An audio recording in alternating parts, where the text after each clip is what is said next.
Yo, what's going on, guys? It's your boy. Welcome back to another video. So Loki's Season 2, Episode 2 came out, and it was interesting, to say the least. Let's talk about it.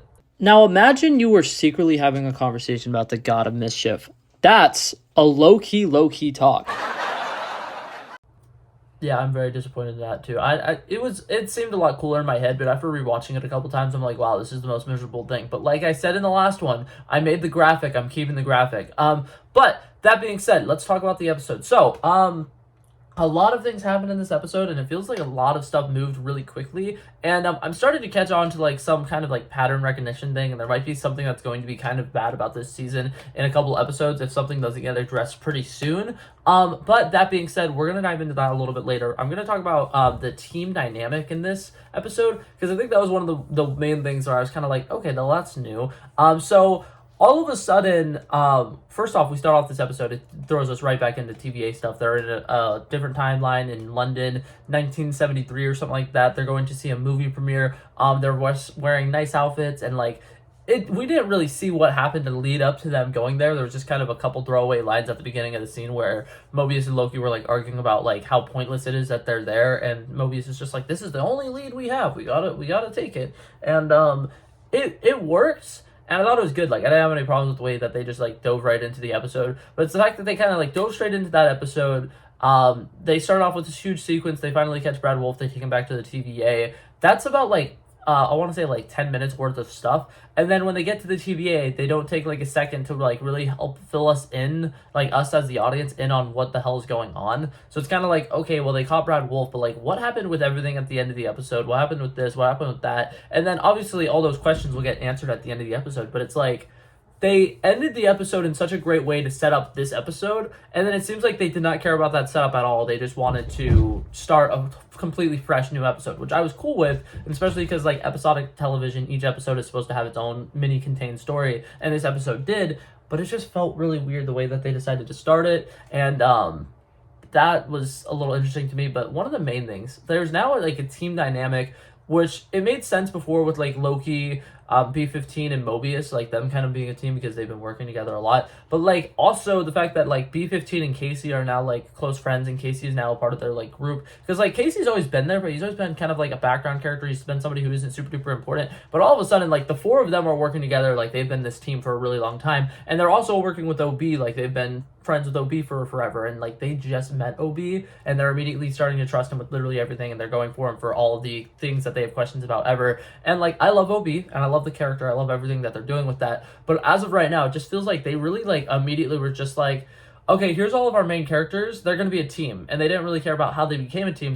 They're a team now, and it works, and like it makes sense for like people like Mobius and Hunter B-15 because they were already working together, and Loki was already working with Mobius, so like those three make sense to me. But it's just the stuff with like Casey being like just a random TVA agent who doesn't really bring a whole lot to the table, but now he's a big part of their team. And then the same thing with OB, who nobody knew existed before last episode. Now he's a major part of their team as well, which I'm like, it works, and I really like it, and I see what they're going for, but it kind of at the same time feels like they just were like, oh, here's all of our characters. Oh, why are they together? Because there are characters, as opposed to like in the Avengers when the team comes together, there's like a reason for each individual person to be there. In this, it doesn't necessarily feel like there's a reason for each individual person to be there. They're just all there.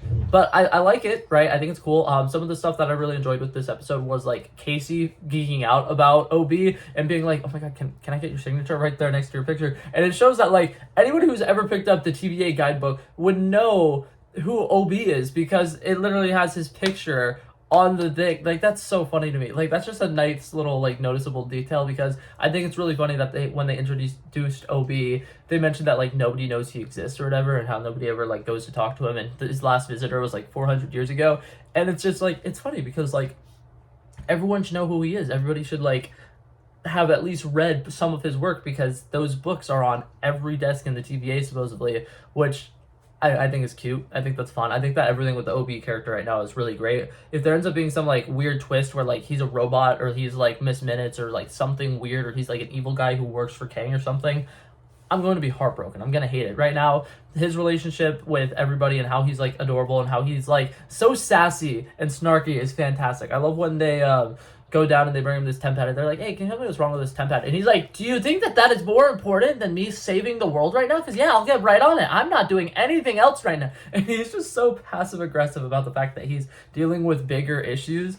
And God, I love it. That actor is doing a great job. If I could pronounce his name, I would. It's like Ki Hoi Wong or something like that. And I probably just butchered that. I'm so sorry. But yeah, I'm loving the OB character. I think he's fantastic. I'm liking the fact that Casey's in this a little bit more. But now to talk about something that's like a little more weird, and it's kind of like this like sore thumb that's just kind of like sticking out in this episode. All of a sudden, Hunter X-5 has like a personality. In the last episode, he was just like a dick for the sake of being a dick, and he was so mean to Mobius for literally no reason, making fun of him for liking jet skis, and he's so like against the whole like us having lives on the timeline and how it doesn't matter because, you know, they're still doing their mission. And then all of a sudden, he did a full 180, and it was completely off screen. He decided that he wanted to go out and live his own life now, and I really want to know, like, did something go wrong with his mission in particular that he was like, okay, well, I'm going to run away because I don't really have any other options? Because he doesn't seem like the kind of person who would want to go be an actor. I understand, like, they're probably trying to, like, be, like, in some regards when, like, Hollywood used to be, like, really, like, obsessed with certain actors and they were all so egotistical and, like, full of themselves and stuff like that. Like, that makes sense to me. But at the same time, he doesn't seem like the kind of person who would want to go be in a movie and be, like, the center of attention. So, like, that to me, like, seems like a really weird character, like, change out of nowhere. And then another thing is, like, he said that he took his place on the, what's it called?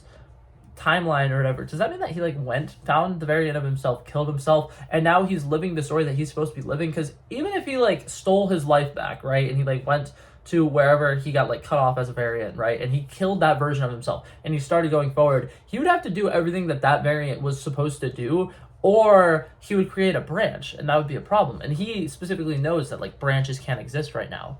So, like, there's just a lot of plot holes with that I'm kind of like, maybe they're going to fill us in, like, the next episode, because, like, they still kind of have Brad, and Brad is kind of, like, wearing the variant suit. He's kind of, like, in trouble right now. So I'm like, there's definitely opportunity for stuff to happen with that, but as of right now, I'm like, I feel like they decided that they wanted Brad to do this first thing, and I feel like this entire scene would have worked 10 times better if X-5 didn't show up at all in the last episode, and we just knew that he was a ex-TVA agent who's kind of, like, gone rogue or gone off the walls or something. Because I think that this episode would have started a little bit smoother if it went like that, like, where Loki's just like, why exactly are we in London 1972 or whatever? And Mobius is just like, there's a rogue TVA agent. He was a part of this squad who was supposed to be tracking down Sylvie. He left for whatever reason. We tracked his temp pad. He's over here. He's manipulated with his temp pad. He's doing a lot of things. He's seeming very suspicious. And he took up his life on the sacred timeline, whatever. And that, to me, would have been a better start, because now we'd have a better idea of why we're there. Brad Wolf's story would kind of make sense. And we wouldn't have to deal with the fact that, like, he was just randomly a dick, and now he comes back. And, like, obviously there's, like, tension between him and Mobius, and, you know, X-5 continues to be a dick in this episode, so it's not like him being a dick in last episode was a bad thing. But, like, it also just set up the fact that, like, his change of character was so out of left wing, and it's really bothered me that they didn't do anything really to explain that. But now to talk about stuff about this episode that I did really like, because those were just a couple of nitpicky things that were, like, they stuck out a lot, and I'm kind of like, that's a little weird. But now to talk about things that I really, really enjoyed about this episode. Lowkey and Mobius having regular conversations. Those two have such incredible chemistry, and I swear to God, the dialogue team on the Lowkey show is, like, 10 times better than any other screenwriters that Marvel has. Because I swear to God, them having just conversations, just the two of them, gets so, like, tense and personal, and it gets so interesting. And I literally am, like, brought in, like, what the hell was I trying to say? It grabs my attention better than, like, a lot of action sequences and stuff like that other Marvel shows do. And I love it so much because, like, they just have great chemistry. They bounce off of each other incredibly well. I like seeing that Mobius is starting to have more of a character, because, like, I like the whole thing about him wanting to just, you know, continue being a TVA agent, because that's his life. That's the life that he knew, and he's always just wanted to live that specific life. And something that I really like in this episode is when he has the conversation about just, like, I wouldn't want to know what my sacred timeline self is doing. And, like, Loki was just like, yeah, but it would kind of suck finding out that they're living a miserable life. And he's just like, No, it'd be worse to find out that he's living the best life ever, because he's just like, he doesn't want to know what he's missing out on. And I like it because he's kind of like optimistic in a sense that he's just like, this is my life, this is what I have, I'm gonna live with this. And he's just like, I am a TV agent, I was born a TV agent, all I remember is being a TV agent, this is my life, and this is how I'm going to live my life. And I think it's really interesting how he has seen so much and he's been through so much, and he's still just like, I'm here to do my job, and that's okay, that's enough for me. And he's happy with it. Like, he's very content with who he is as a person, and I think that that's a very interesting thing. And I think going on through the rest of the season, he'll probably change by the end of it to want to figure out what his regular timeline life is, and then by the end, obviously, he'll probably go back to his regular life. I don't see Loki getting like a third season where it's him and Mobius again. If there is a third season of Loki, I imagine Loki will probably be doing something else that maybe isn't TVA related, or if it is TVA related, he'll probably be running the TVA with some new field agents, like Casey now being a field agent, OB now being a field agent, stuff like that. That's how I see this season ending, because unless it ends in a way that Loki can't have a third season, I think Loki would probably get a third season, because it's the only one of Marvel's Disney Plus shows that seems like it deserves a sequel, and then also really has opportunity for a lot of sequel stuff. Because with them being in the TVA, which as far as we know is not on the sacred timeline, a bunch of random stuff can happen in the entire MCU, and it doesn't have to reference literally any of it, because they're worried about a broader, bigger timeline, as opposed to shows like She-Hulk. If something crazy happens in the next Doctor Strange movie and the entire world is falling apart, She-Hulk kind of has to address that. The giant war that's supposed to be happening because of what happened in Secret Invasion, the next couple of movies are going to have to address that. But that's something that I like about Loki, is because it's on this huge broad spectrum and it's like a super zoomed out look of what's going on in the MCU, they could really keep it contained and make it its own story. But that being said, they could also still reference other things that happen in Marvel movies, because something can happen with like Thor or something and Loki can know about it, right? Like, it doesn't have to be contained, but it is. And I'm really enjoying it, and I think it would be a missed opportunity to not have it set up for season 3 at the end of the show. But that being said, a couple of other things that I really liked about this episode. Sylvie was fun. I like the conversations between Tom Hiddleston and Sophia DiMartino. I think that they did a really good job like showing that tension, because like they're kind of like ex-lovers who've kind of like been through a lot, and it's really interesting because like there's kind of like, they both feel a giant level of like betrayal based off of what happened, and it's very interesting kind of seeing them play off of each other, because like they really got close to each other by the end of the last season, and then like they both made decisions that the other ones like thought were pretty like evil decisions. And I think it's really interesting that they haven't really had a chance to like kind of talk about what happened and what went wrong and why they did what they did and why they made the decisions that they did. I think it's really interesting what they've been able to do with that relationship, and I think that those two actors, that actor and actress, have really great chemistry, and I'm really enjoying everything that's going on with that relationship. But yeah, I think there's a couple of things here and there that I'm kind of like, okay, they need to hurry up and do this, because now I'm going to talk about the formulaic thing that's kind of freaking me out. Leading up to this show, there's been a lot of speculation about like, is Jonathan Majors going to be in it? How much is he going to be in it? How big of a role is he going to be? And a lot of the responses and like rumors and stuff that was going around was he was only going to be in a couple of episodes. And a bunch of other things were saying that he wasn't going to be like the main villain or anything like that.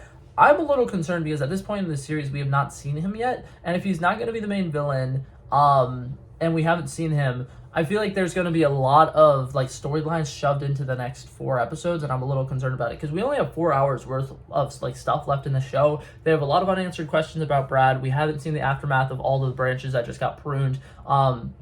What's it called? Sylvie still hasn't like joined the squad and actually been like a part of the team yet. And there's stuff that was in the first episode that we're assuming was supposed to be like time travel stuff that happens in the last episode. And so like there's so much stuff going on right now. And like I'm not seeing exactly how the Chicago World's Fair is going to play into it yet. I'm not seeing how He Who Remains or the Kang the Conqueror variants are going to play into this. And something that's confusing me is last year there was like a really like strong mystery through the first 4 episodes that we were really like, okay, we need to figure out what this is. And then by the 4th episode, we found out the timekeepers were fake. And then that led to what the real villain was. And I'm trying to think about if they're going to do something similar like that, where like Kang the Conqueror this time, they're going to find Victor Timely. They're going to get Victor Timely to do whatever the stuff that they need him to do is. And they're going to kind of like use him as like a friend kind of per se. Like he's going to be like an ally instead of an opponent. And I'm thinking that stuff with him in the World's Fair or whatever is going to be like episode 3, episode 4. And then something's going to happen at the end of episode 4 that sets up the 5th and final like episodes kind of like arc that's happening. But something that's concerning me about it is a lot of the Marvel shows have a problem with not introducing their villain until way too late. And it happened with Hawkeye. In my opinion, it happened with WandaVision. What's it called? I'm trying to think about another show that had that same problem. She-Hulk basically did the same thing because they were like, oh my god, we're going to have this villain and it's going to be so cool and interesting. And they were kind of like sneakily hiding it along. And then they revealed it second to last episode. And then the last episode were like, is this a good villain? This is terrible. We should not do this. And that kind of bothered me. I'm trying to think about other shows that did it, but right now I'm like completely blanking. But that's 3 out of the like 6 or 7 shows that they have where they didn't introduce the main bad until the second to last episode. And that to me is a problem Marvel's been having for a while. In my opinion, some of their best shows have been the shows where they started off showing like, hey, here's the villain.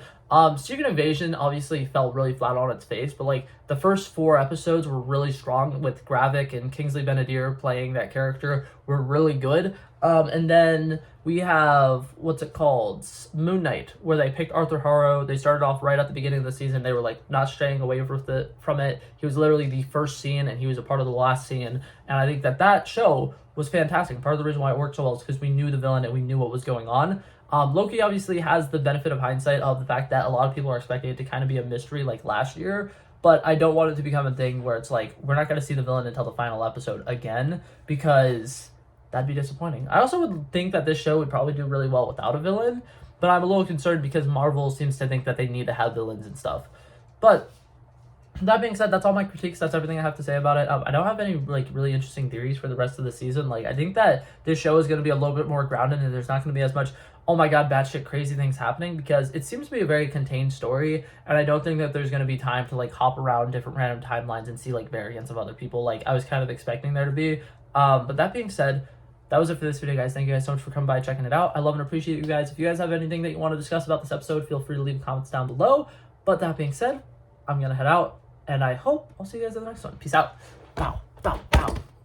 He wanted me to trouble first, I did this. We planned a day, then we did this. Wanna be in love with the girls with the kisses. Don't give a damn, I'll rid this.